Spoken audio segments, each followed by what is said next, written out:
Hello there, I'm Chef Eric Crowley, owner of the Culinary Classroom in Los Angeles, and today we are going to make cream puffs. Let's get started. We are going to need half a cup of milk, half a cup of water, 3 ounces of unsalted butter, room temperature, sliced is also really good.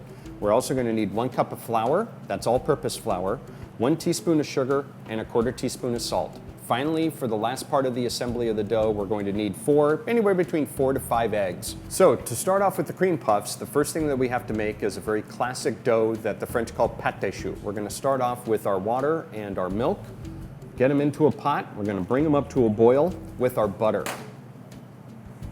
Now our liquid is at a boil, and we're going to start to add in our dry ingredients, our flour mixture. Really important that you stir the liquid together very briefly. Make sure that the butter and the milk and the water are blended together. Then we're going to take our flour mixture and dump it all in at once into the pot. I usually keep the flame on a medium to medium high. Start to stir the dough together. It's going to lump up initially, and as you continue to stir it, you'll actually see the flour start to absorb all the liquid and start to form a really nice paste. What we're looking for as far as doneness, this doesn't need to cook for very long. After a few moments, it's going to wind up rolling around in a ball inside the pot. And when we have that particular consistency, we're ready to take the pot off the heat. Okay. So once the dough starts to absorb all that liquid, you don't see any bits of flour left over in the dough. You can see when I stir it around, it basically starts to form a ball that starts to spin around inside the pot. And the reason why I'm continuing to stir it is because the dough, as you can see from the steam, is very, very hot. And if we start to add the eggs in now, the eggs are going to cook. And we don't want them to cook just yet. We're going to cook them when we pop them into the oven. So stirring it around will actually help cool off the dough. The dough doesn't need to be really ice cold, but you definitely want to have it a lukewarm feel. I typically just use the back of a clean hand and touch the dough. If the dough feels hot against the back of my fingers, I need to cool it off a little bit longer. Dough is definitely cool enough to go. We're going to wind up taking 1 egg at a time, and the easiest way to determine that when you wind up having them in the shell is just to pour until an egg yolk goes in. You could even add in 2 at a time, that's fine. No more than 2. If you wind up adding in more than 2 eggs at a time, you'll find that the dough can't absorb the egg rapidly enough. Stir it all around. The dough is going to start to get kind of a curdled look to it, and that's absolutely fine.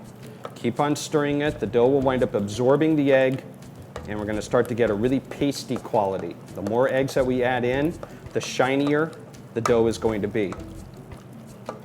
So this is our pâte choux. Really nice, lovely paste quality to it.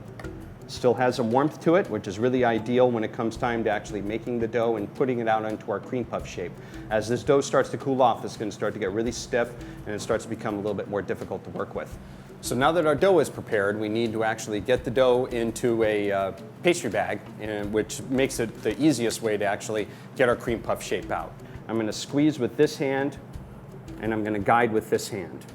Here I have a piece of parchment paper on a baking sheet. I'm going to take the dough and hold the bag about 1/2 inch away from the pan and start to give it a nice squeeze until I have about a 1.5 to 2 inch wide circle. Stop squeezing, give the bag a little flick, and then move on over.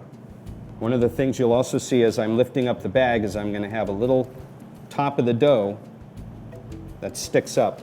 Get your fingertip wet, just go ahead and press down on the dough like that. Then these guys go into the 450 oven for about 10 minutes.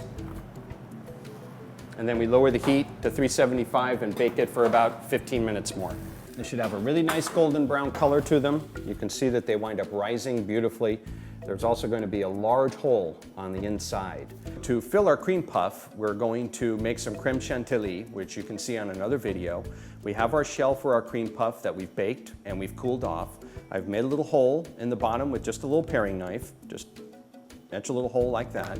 Our creme chantilly is in a piping bag with a little tip on it. And we take the tip and put it into the bottom of the cream puff and proceed to fill it. And the reason why we wind up putting it on the bottom is because once it fills up, we we have any excess, we can go ahead and wipe that off, and then that's going to wind up going onto the plate, and nobody will see. Very common garnish for this is a little bit of powdered sugar, which we wind up sifting in a little basket strainer like this.